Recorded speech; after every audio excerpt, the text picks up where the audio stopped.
Olá, muito bom dia a todos vocês, estudantes, professores, PCNPs do Estado de São Paulo. Eu sou Andréa Cardoso, da equipe curricular de Geografia aqui da COPED, e estou aqui hoje para mais uma aula do 6º ano, junto com a professora Milene Barbosa. Bom dia, professora. Bom dia a todos os alunos, sejam todos bem-vindos a mais uma aula do 6º ano. Hoje nós vamos discutir uma temática super bacana, que é sensoriamento remoto. Então, mais uma vez, sejam todos bem-vindos e obrigada, professora. Obrigada, professora Milene. Como vocês já nos acompanham, né, durante esse bimestre, nós chegamos hoje à nossa última aula, né, eu com a professora Milene aqui, amanhã a gente também tem outro professor que vai conversar com vocês. Foi uma longa caminhada nesse 2º bimestre, a nossa unidade temática central foi a cartografia e hoje a gente vem para mais uma aula. Então, como vocês já conhecem, a primeira parte a gente faz a apresentação do tema, da organização da aula, a gente tem uma novidade hoje para vocês, que é a Feira de Ciências, e logo em seguida a professora Milene, a regente da aula de hoje, vai conversar com vocês. Então vamos lá para as primeiras anotações. Então aparece para vocês na tela agora o nome da nossa aula. Então anotem, por favor, é importante para vocês conversarem depois com seus professores. O tema da aula é cartografia e o sensoriamento remoto. É uma aula do 6º ano, do 2º bimestre. Essa aula ela foi organizada aqui pela nossa equipe, professora Milene, professora Mariana e também pelo professor Sérgio. Vamos lá? O que nós vamos estudar na aula de hoje? A aula de hoje está ligada a duas habilidades, a habilidade 24 e a habilidade 25. A habilidade 24, ela tem como objetivo aplicar técnicas de representação utilizadas na cartografia temática, em especial na diferença entre mapas de base temáticos. E a habilidade 25, ela é relacionada a analisar os tipos de produto do sensoriamento remoto, sistemas de informações geográficas, o SIG, e sistemas de posicionamento global, GPS, e a cartografia digital, relacioná-los à produção de imagens de satélites, aos mapas digitais, entre outros. Então, a unidade temática é formas de representação e pensamento espacial e o objeto de conhecimento é a identidade sociocultural. Então, essas informações são básicas, né, para você organizar os seus estudos e o professor também planejar as orientações. Então, agora a gente parte para a divulgação de uma ação aqui da Secretaria da Educação. É uma ação que vocês já conhecem, possivelmente muitos colegas de vocês da escola já participaram e chegou o momento de você também conhecer. A gente está falando da Feira de Ciências das Escolas Estaduais do Estado de São Paulo.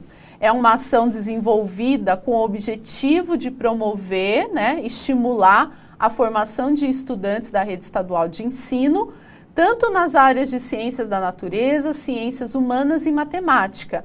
Então, você, né, por favor, converse com seus professores, conversem com eles sobre a questão da pré-iniciação científica e os desafios matemáticos, verifique a possibilidade de estruturar um projeto e participar dessa iniciativa esse ano. Não é isso mesmo, professora? Muito bem, nesse momento que nós estamos falando aí da Feira de Ciências é muito importante. Então, converse com seus professores, né? É super bacana a discussão da ciência no ambiente escolar, nesse momento. E aproveitando, né, que a gente está falando aí de Feira de Ciências e tudo mais, na nossa aula passada, nós tivemos uma atividade, né, nós fizemos a proposta para vocês de uma atividade, que era uma atividade de uma elaboração de uma maquete. E aí vocês utilizavam a hashtag GEL, né, no centro de mídias, no CMSP, e aí nós conseguimos rastrear. E nós encontramos duas atividades super bacanas. A primeira que está aparecendo aí para vocês é uma maquete, olha que gracinha, elaborada pelo aluno Pedro Gabriel, do 6º ano A, da escola, né, estadual da PEI, professor Firmino Ladeira, da Diretoria de Ensino Regional de Mogi das Cruzes. Reparem no detalhe, né, olha a cortina, o tapete, eu fiquei encantada com essa maquete, né? Nós fizemos essa atividade, ensinamos, até fizemos aqui, né, professora? As medidas. Medimos aqui a mesa e tudo mais. Então, essa atividade, eu até vou pedir para colocar mais um pouquinho, porque ficou tão legal, acho que vale a pena ficar mais um pouquinho aí essa atividade do aluno Pedro Gabriel. Eu queria aproveitar também para agradecer a coordenadora da escola, Denise, que prontamente aí organizou as autorizações para que fosse ao ar essa atividade. E da mesma escola, né, da Peiladeiro Firmino, nós temos um vídeo da aluna Mariana Cardoso, é um vídeo bem curtinho, onde ela mostra, ela apresenta a maquete dela, que ficou assim sensacional. Então acompanhe aí o vídeo da aluna Mariana.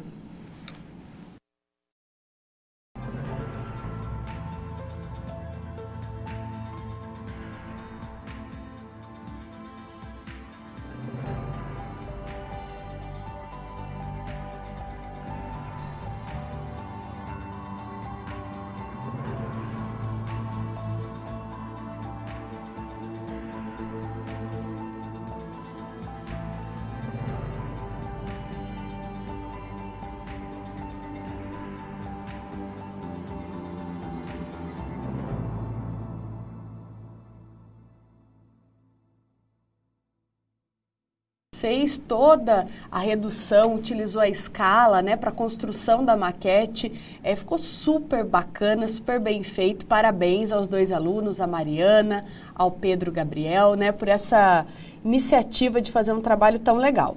E o bacana é que vocês utilizem a hashtag, né, para que a gente consiga encontrar aí as atividades de vocês nas redes sociais. Então fica a dica aí para vocês. E aí, a gente dando início à nossa aula, né, fazendo as discussões, nós vamos falar um pouquinho sobre a retomada, né, o que nós vimos aí nesse segundo bimestre, que foi um bimestre muito voltado para a cartografia. Então, nós vamos retomar um pouquinho cartografia, elementos do mapa, coordenadas geográficas e mapas temáticos, né? Lembrando que todos esses itens foram itens amplamente estudados aqui, trabalhados dentro da temática das aulas, né? E para a gente falar um pouco da cartografia, eu trouxe para vocês o mapa de Gassur, que vai aparecer aí, né? Olha que bacana, vamos observar os detalhes desse mapa. Ele é um mapa que provavelmente vocês já conseguem reconhecer, que ele é um mapa que já apareceu em diversas aulas, né? Um mapa feito aí em argila cozida. Então, ele é a ideia é que ele é um conglomerado de argila encontrado na cidade que tem esse nome de Gassur, por isso que é chamado de mapa de Gassur, e aí feito pelos babilônicos, né? Então, a gente consegue ver que além da descrição do mapa, a gente tem aí algumas anotações, né? Então, a gente tem um surgimento, uma ideia dessa representação espacial. E falando um pouquinho de elementos do mapa, de mapas temáticos, eu trouxe aqui para vocês um pouquinho de um mapa que fala sobre os biomas continentais, né? Então, se a gente observar, nós temos aí a legenda, que traz informações importantes para que eu consiga reconhecer, né, o mapa, quanto representação do espaço. E importante quando a gente faz essa análise é sempre observar que o mapa ele contém aí um título, ele tem a escala, que inclusive nós falamos na aula passada, ele tem uma orientação, né? Ele compõe as coordenadas geográficas, tem uma legenda, então ele contempla aí esses elementos, né, que configuram um mapa. E no nosso próximo slide a gente tem uma coisa que é muito bacana, que seria a continuação, né, do mapa, que justamente traz elementos referentes ao assunto biomas continentais. Então, olha só, vocês estão observando aí na tela que isso é uma continuação, porque justamente ele mostra quais são as características, por exemplo, da caatinga. Então, ele traz uma fotografia para que você consiga reconhecer, né, no caso aí, esse padrão encontrado nesse bioma. É lógico que existem variações dentro do bioma, porém, ele traz como uma referência para que você consiga identificar. E aí, né, fazendo essa rápida retomada do que nós discutimos, nós vamos agora para uma sondagem. A professora Andréia vai fazer a leitura aí com vocês, então fiquem atentos, anotem, né, converse com seus professores, isso é um momento muito importante. Isso mesmo, professora Milene. Esse tema biomas, vocês vão estudar um pouco mais no 7º ano, né? Muitos de vocês já devem ter visto em algum momento com o professor. E o tema da aula de hoje é cartografia. Então, a gente está utilizando essa temática, né, como aqui possibilidades para pensar a questão da representação cartográfica. Então, vamos acompanhar agora as duas questões que a professora Milene preparou para a sondagem de hoje. Então, nós vamos ler juntos. Daqui a pouquinho, as duas questões aparecem junto com o mapa e vocês terão um tempo para responder e participar por meio do nosso chat. Então, vamos lá. Observe o mapa e responda as questões. Primeira questão. Qual o tema do mapa? Segunda questão. Seria possível fazer a leitura do mapa sem a legenda? Por quê? Vamos lá para a próxima tela, né, que vocês vão ver aí agora com o mapa. Então, vocês terão mais ou menos uns 2 minutos para responder, registrar a sua resposta. Lembrando que a primeira pergunta é qual o tema do mapa e a segunda questão, seria possível fazer a leitura do mapa sem a legenda? Por quê? Coloque a sua contribuição, troque conhecimento, o chat ele é um espaço de aprendizagem, então use com responsabilidade. Daqui a pouquinho voltamos.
Olá, voltamos aqui para o Centro de Mídias de São Paulo. Você está conosco na aula do 6º ano do componente curricular de Geografia.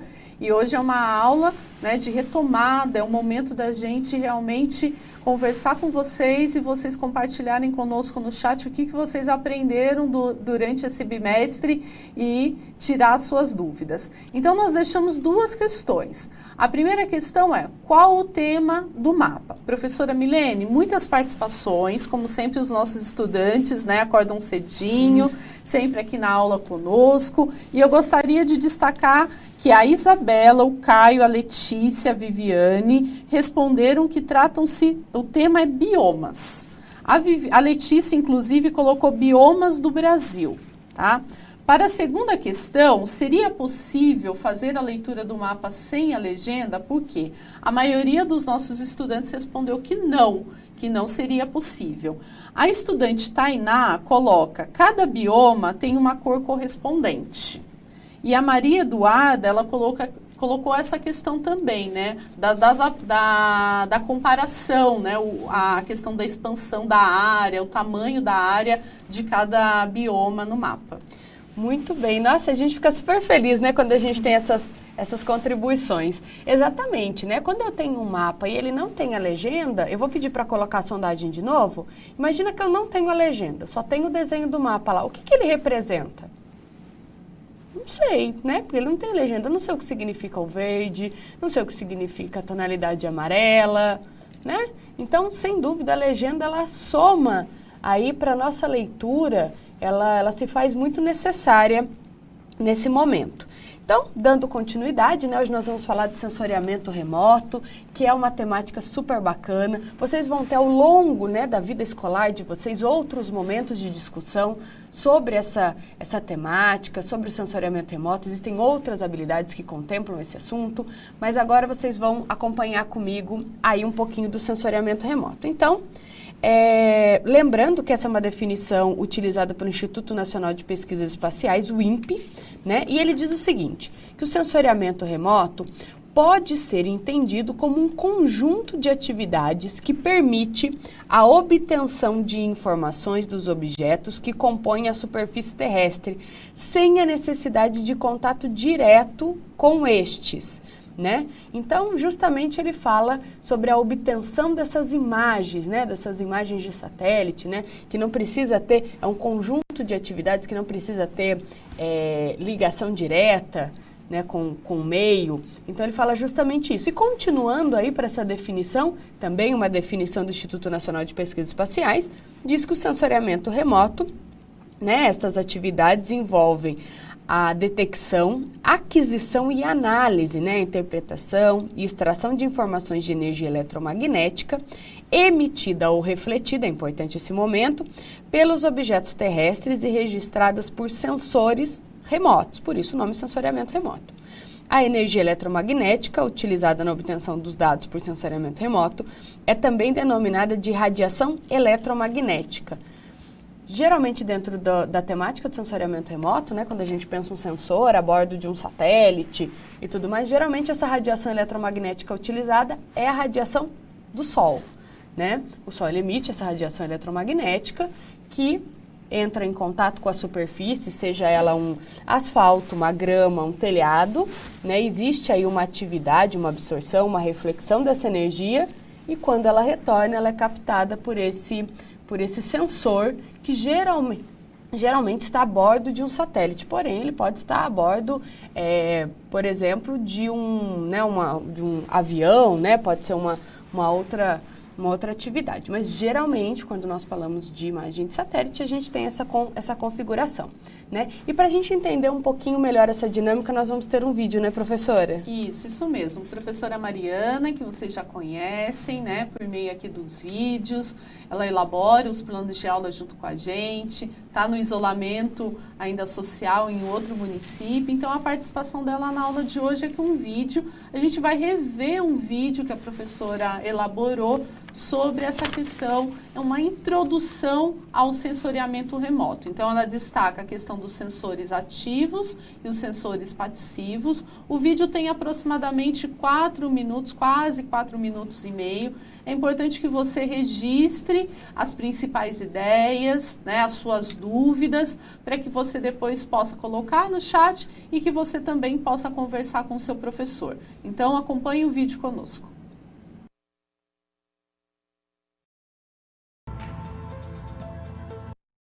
Fala a professora Mariana. Estou aqui admirando essa imagem do planeta Terra. Vocês já viram alguma imagem como essa daqui?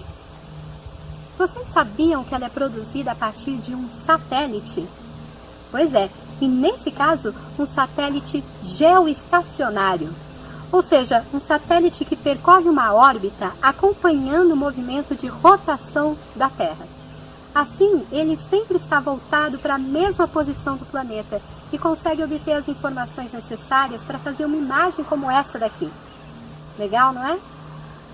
Essa técnica que permite que a gente obtenha informações sobre o nosso planeta a partir de um lugar tão distante é o que chamamos de sensoriamento remoto. Vamos conversar um pouquinho mais sobre isso?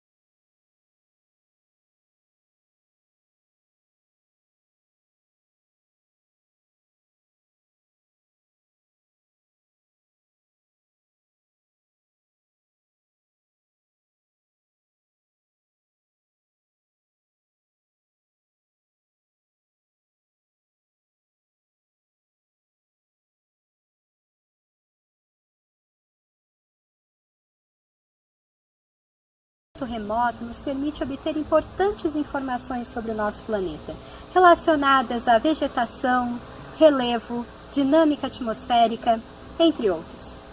Há basicamente 2 tipos de sensores que são utilizados pelos satélites para fazer essas imagens: os sensores passivos e os sensores ativos. Mas qual será a diferença entre eles? Será que é a distância que eles estão do planeta Terra? Será que é o tipo de energia que eles usam? Ou será que sensores ativos e passivos são aqueles que funcionam e que não funcionam? Vou dar um tempinho para você pensar.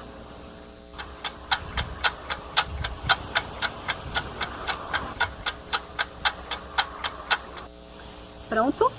Pois bem, o que define se um sensor é ativo ou passivo é a fonte de energia que ele utiliza para obter informações sobre a superfície terrestre. Os sensores passivos, por exemplo, não possuem a sua própria fonte de radiação. Eles então medem como a radiação solar é refletida pelos vários objetos. E cada coisa na superfície terrestre absorve ou reflete essa radiação de uma maneira diferente. Assim, ele obtém os dados necessários para fazer as imagens. Já os satélites com sensores ativos passam por um processo diferente. O sensor ativo possui a sua própria fonte de radiação eletromagnética. Ele emite essa radiação e mede como ela foi refletida pela superfície terrestre, obtendo as informações que precisa. Ok?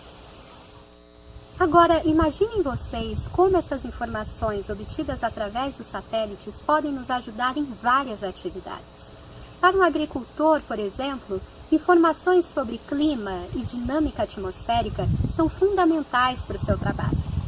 Já informações sobre vegetação podem ser muito úteis para fiscalizar áreas de proteção ambiental. Aqui, por exemplo, nós temos uma imagem de satélite de uma parte da floresta amazônica. As áreas mais claras representam regiões que foram desmatadas. Com essa informação, fica muito mais fácil para organizações de proteção ambiental tomarem alguma atitude. Bom, é isso. Espero que vocês tenham gostado. Para aprofundar mais os seus conhecimentos sobre o tema, vale a pena pesquisar em casa quais são as outras aplicações de imagens de satélite e em que mais elas podem nos ajudar. Bons estudos, boa aula e até uma próxima vez. Tchau! Muito bem, estamos de volta, né? Esse vídeo que a Mariana organizou, elaborou, construiu, ele enriquece muito a nossa aula. E também, falando dessa questão de imagens, né, vai aparecer aí para vocês na tela uma imagem super bacana, que é a primeira imagem televisionada da Terra, né, capturada aí por um satélite meteorológico. Então, essa é a primeira imagem que passou na TV, ou seja, ela foi televisionada. E agora, né, para a gente dando sequência aqui à nossa dinâmica da aula, nós vamos ter um vídeo super bacana, né, professora? Isso mesmo. Mais um vídeo para vocês. É sobre desastres naturais, eventos naturais e sensoriamento remoto. É a parte 1, é um vídeo de aproximadamente 3 minutos, elaborado por esse instituto, né, pelo INPE, pelo CPTEC. Então é importante que vocês também anotem as ideias principais, que daqui a pouquinho a professora Milene volta para contextualizar um pouquinho mais. Até já!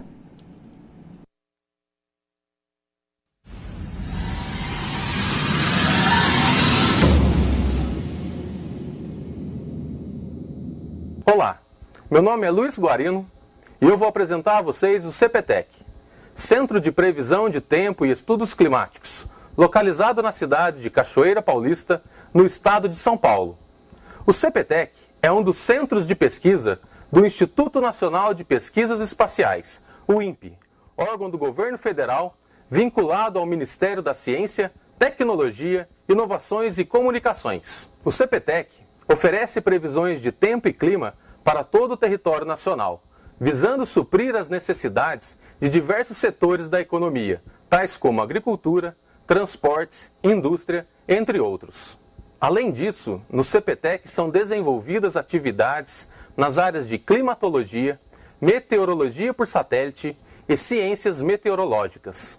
Diariamente, nesta sala, um grupo especializado de cientistas e meteorologistas analisa as condições atuais de tempo. Esta análise é feita a partir de dados observados de plataformas de coleta de dados, instrumentos de medição em aeroportos, radares e satélites meteorológicos.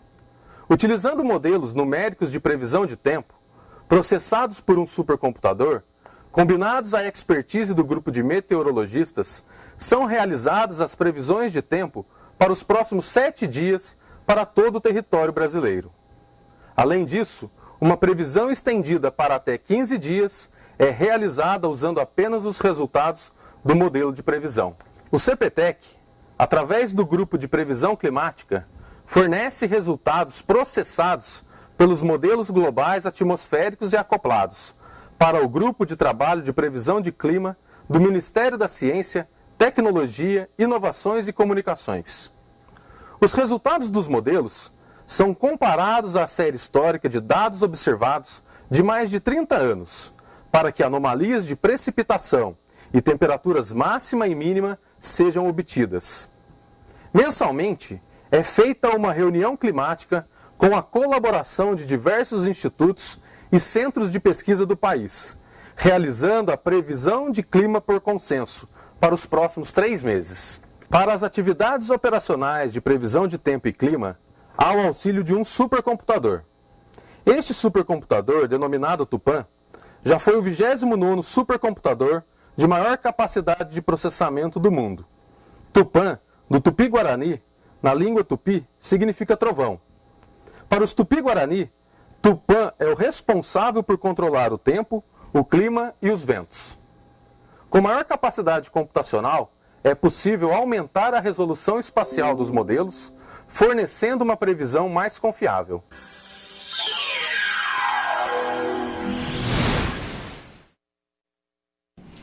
Muito bem, estamos de volta, né? Então, o que a professora Andréa falou, isso é a parte 1, é uma série de vídeos, vocês podem encontrar na página do CPTEC INPE. E agora vai aparecer para vocês uma imagem aí na tela, olha que bacana.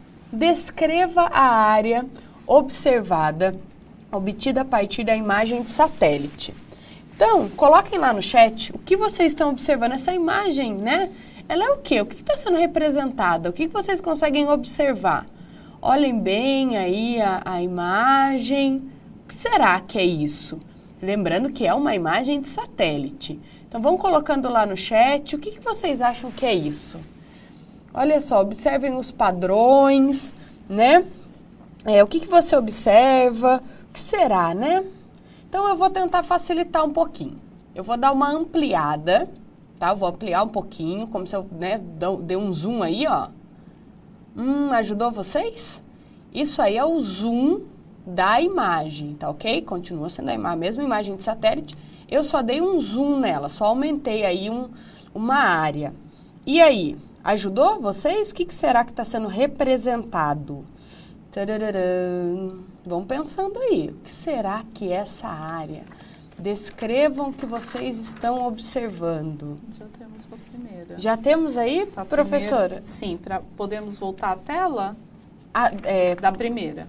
Você já... desculpa. Já fiz a ampliação. Tá bom, eu tô rápida hoje. A professora tá bem rápida e eu tô ligada aqui. Então, por exemplo, o Jonathan, ele fala que ele vê uma floresta.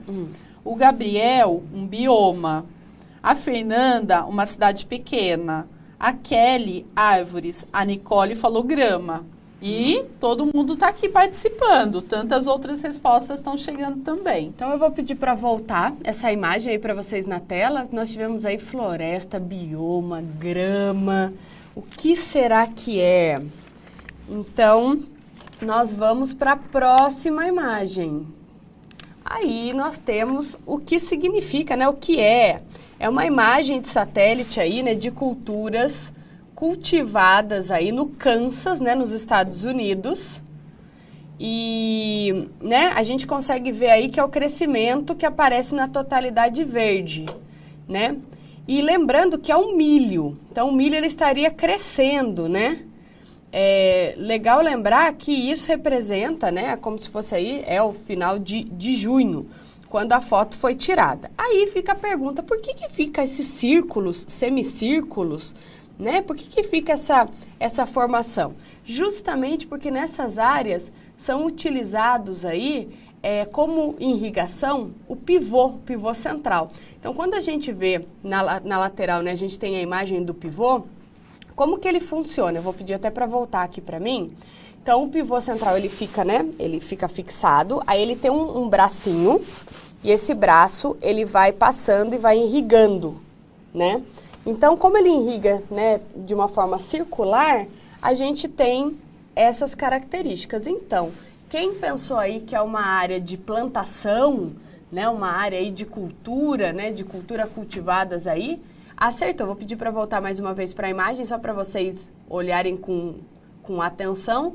Então, quem pensou nisso, pensou corretamente, lembrando que essa é uma imagem do Kansas, nos Estados Unidos, né? E aí nós vamos ter uma atividade. Isso mesmo. Então, a atividade, ela é baseada... Primeiro, a gente apresenta para vocês uma pergunta, depois vem um vídeo. É importante que vocês prestem atenção no vídeo para responder essa pergunta que volta daqui a pouco no ar para vocês. Então, vamos lá. Por que o sensoriamento remoto é uma importante ferramenta para o monitoramento ambiental? Então, agora, né, vocês vão assistir um vídeo, mais uma vez, anotar as ideias principais. É um vídeo que trata de um trabalho de uma pesquisadora que vai falar um pouquinho sobre a importância do sensoriamento remoto para o monitoramento ambiental. Voltamos daqui a pouco.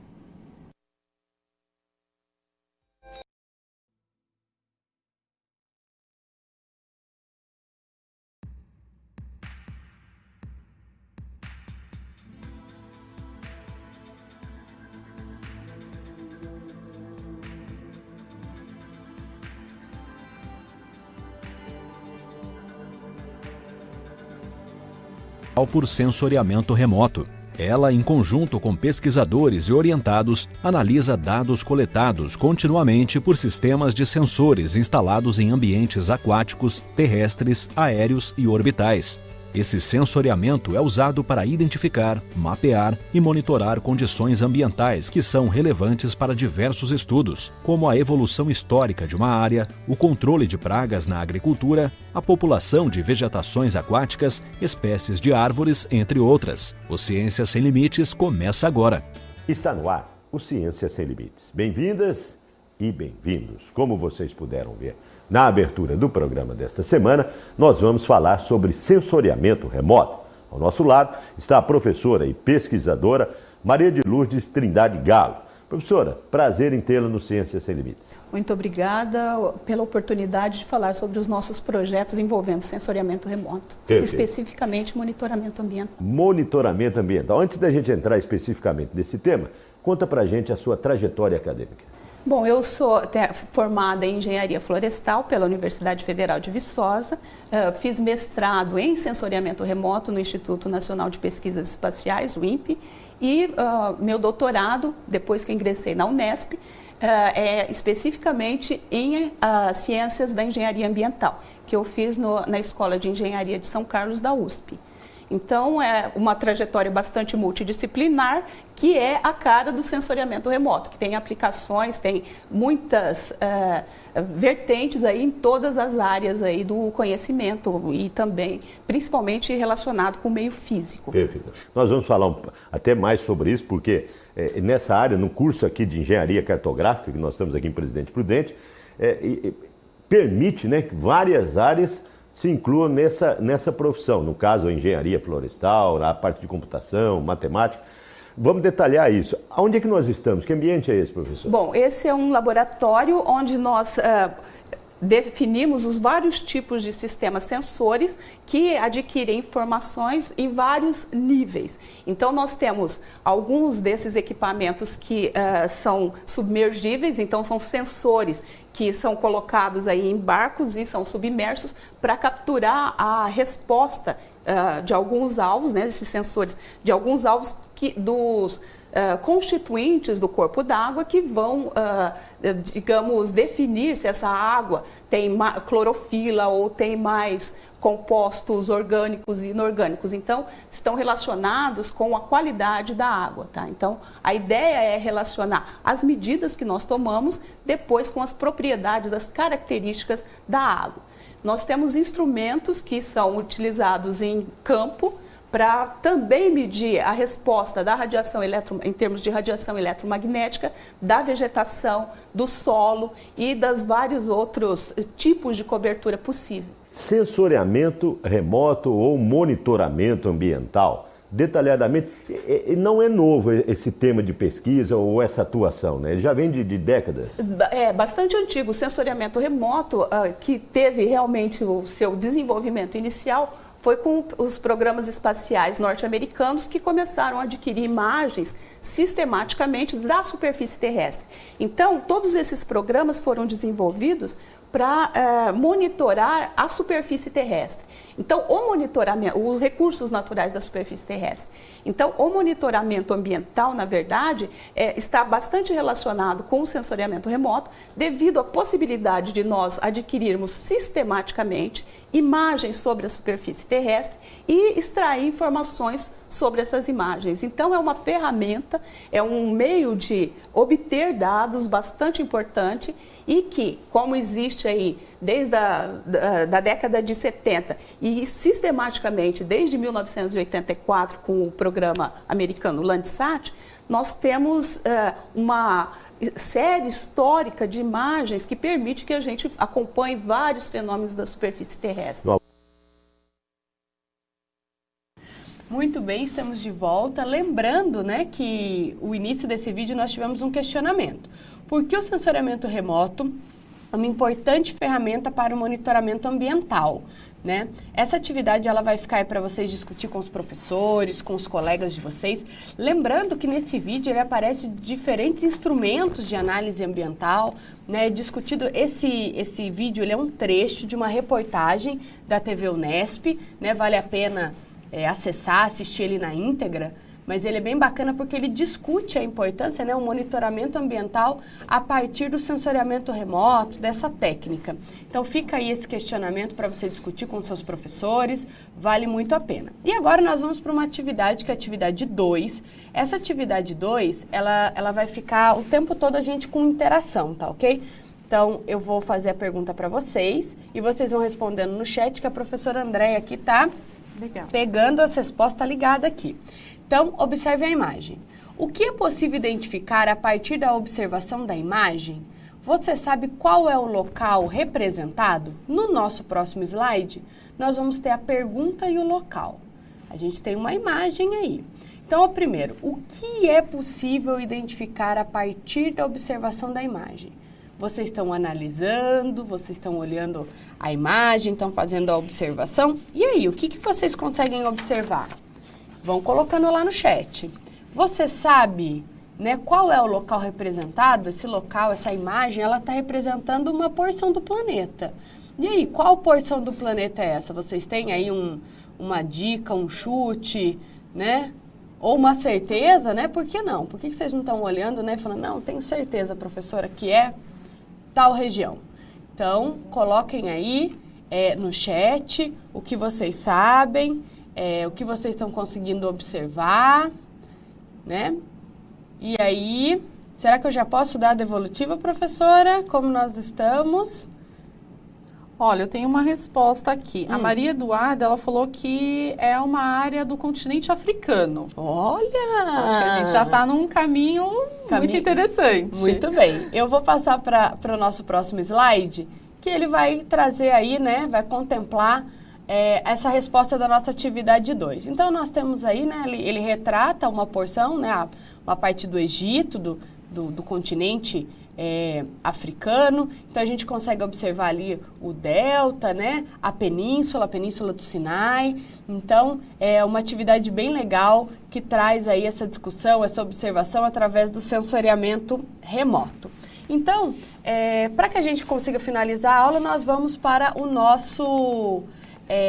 para saber mais. Então, vai ficar aí para vocês uma dica, que é um mapa do observatório da NASA. Tem aí o QR Code, tem o endereço para vocês acessarem. É um mapa super bacana vale a pena, e são mapas, na verdade, não é um mapa só, uma sequência, um compilado de mapas bem bacana. E depois nós temos aí a finalização de 3 indicações, que é o INPE, né, o Instituto Nacional de Pesquisas Espaciais, o CEMADEM e o IBGE, que trazem aí informações importantes para que vocês possam aprofundar os estudos junto com seus colegas e com o seu professor. E aí, só para a gente finalizar, conte pra gente o que você achou da aula que acabou de assistir. Olha que legal, agora você, né, estudante, pode dizer o que achou das suas aulas. Então a gente tem um endereço, a gente tem um QR Code para que vocês tenham acesso, né, o que você acha. Vamos começar agora mesmo. Lembrando que avaliar é um ato muito importante, é um ato de responsabilidade, né? Então coloquem em termos coerentes, realmente analisem se cabe ou não as observações. É um momento, inclusive, de empoderamento aí, de vocês estarem avaliando. Então, utilizem isso de forma muito consciente e responsável. A gente vai ficando por aqui, né, professora? Isso mesmo. Nós agradecemos a todos vocês, estudantes, professores que acompanharam. Gostaria de agradecer principalmente o Felipe, o Vinícius, a Maria Fernanda, o Bruno, que deixaram um recadinho aqui pra gente, que acharam a aula muito legal.